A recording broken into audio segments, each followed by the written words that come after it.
Hey guys, it's Kira, and in this lesson we'll be talking about how to bring something from Photoshop into Illustrator. And we'll often be doing this if we have some kind of sketch or drawing that we want to clean up in Photoshop before we start vectorizing in Illustrator. And there'll be two problems that we're going to be trying to address in this case. That'll be the perspective and the color adjustments. So, I already have a new file opened up and I just popped in the scan. And I'm just going to close this.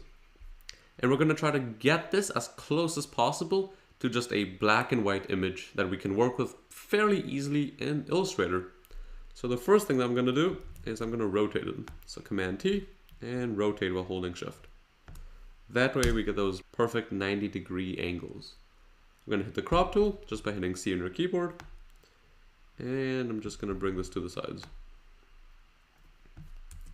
So now we have that little problem of the perspective being off. So we'll address the first problem and we'll go to Edit, Transform, and Perspective.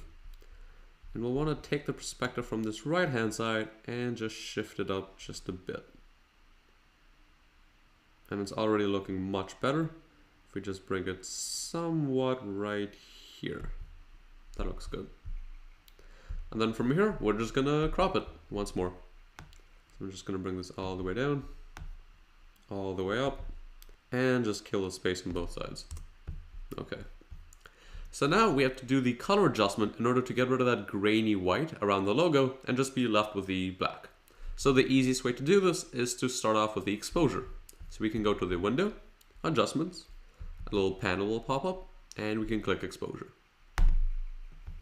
I'm just going to start increasing it. And somewhere around here, you really just have to eyeball it. The black starts popping out fairly well. And then we can apply levels, which can boost the black values. So we can get a very pitch black solid color. And then if need be, we can apply curves and just play around with it. If you have some kind of inking on the left hand side or the top, it might start to make it disappear. But otherwise, we don't really see a difference in doing this. Yeah, looks pretty good. So from here, all we have to do now is just save it out. So we can do File, Export, Save for Web. It can just call it Mount. And then in Illustrator, we can just grab the file that we saved and just click and drag it into Illustrator.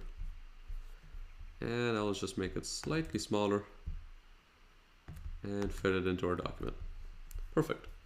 So now we wouldn't actually want to be vectorizing anything on top of this image, on the same layer at least.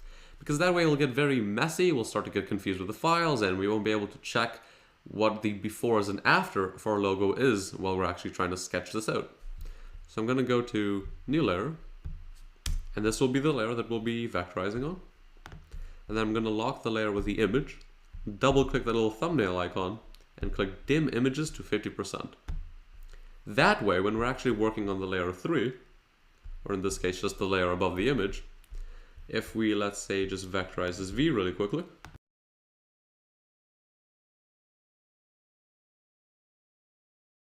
then we'll be able to see what we vectorized and what we haven't vectorized. At the same time, we can actually still keep the guides because we can see what is left to do. But it's not getting in the way. Otherwise, if we didn't have this enabled, the dim images to 50%, then we would have no idea what is left to vectorize. And we also wouldn't be able to catch any mistakes because it's the same colors, right? So that's a really good workflow to adopt. So that's all there is to bringing something from Photoshop to Illustrator. You're just changing the perspective and you're just throwing on some minor color adjustments just to get rid of any noise that you might have in the picture. And then in Illustrator, you just continue with the normal workflow of pen tooling and just adding shapes and shapes and shapes to create the definition of the actual path that you want. So I'll see you in the next lesson.